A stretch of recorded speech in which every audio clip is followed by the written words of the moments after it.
Nagpasama nga pala sa akin ngayong araw si Angel nga pala sa kanyang last inject dito nga lang pala sa ABC Animal Bite Center. At pumunta nga pala kami dito sa Uprise Dry Goods Trend, Kabankalan para bibili ng mga dapat bilhin dito.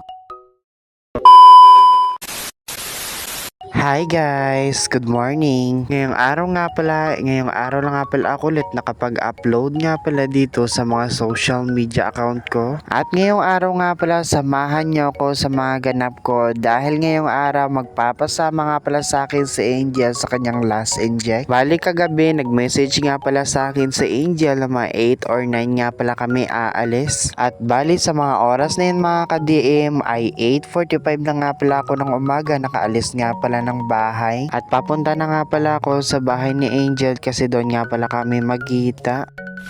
Fast forward mga ka-DM sa mga oras na yan ay nandito na nga pala ako sa bahay nila at nag-antay lang nga pala ako saglit at umalis na rin nga pala kami. Naglakad lang nga pala kami dito mga ka-DM ng kaunti dahil malapit lang nga pala dito yung waiting shed na pag-aantayan namin.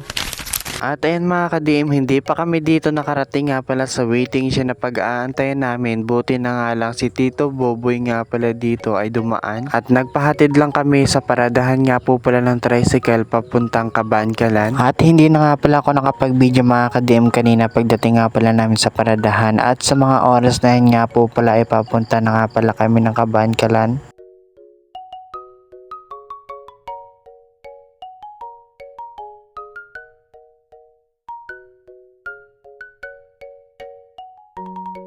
Fast forward nga po mga ka-DM, sa mga ilang minuto nga lang pagbibiyahe namin na nandito na nga pala kami sa ABC Animal Bite Center. At buti na nga lang dahil kaunti lang nga pala dito yung mga pasyente kaya heto nga po pala pagkapasok nga namin ay nagbayad na nga pala kagad si Angel. At nagantay lang nga pala ako dito mga ka-DM sa gilid dahil si Angel na nga po pala dito yung sunod nga po palang tuturukan. Fast forward nga po mga ka-DM, pagkatapos nga po palang naturukan si Angel ay lumabas na rin nga po pala kami at sobrang init nga po pala. At ayan nga po pala mga ka-DM, sumakay na nga pala kami ng tricycle at papunta na nga pala kami doon nga po pala sa Gaisano. Ayan nga mga ka-DM, tawang-tawa nga pala ako dito sa mga oras na to dahil ang pagpunta lang nga pala namin dito sa Gaisano ay para mag-CR lang kami.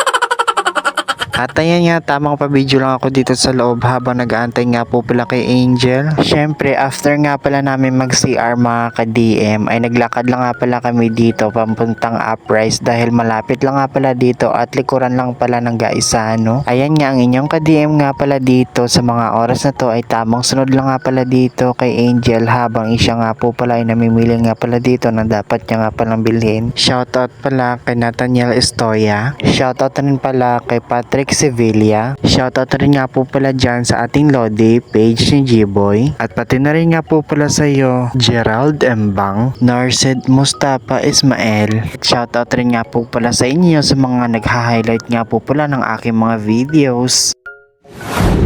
Ayan mga ka-DM, fast forward after naming bumili ay umuwi na rin nga po pala kami. By the way mga ka-DM, habang pauwi na nga pala kami dito sobrang init nga po pala ng sikat ng araw. At nakarating na nga pala kami mga ka-DM at mga alauna medyo na rin nga po pala kami ng hapon nakarating. Syempre pag uwi ko na nga pala ng bahay dito mga ka-DM, ginawa ko na rin nga pala dito ang pinagawa nga pala sa akin ng aking kapatid nga po pala ng kanyang lantern. Syempre mga ka-DM, papano dito ko na nga po pala tatapos yan ang aking video at hanggang dito na lang muna.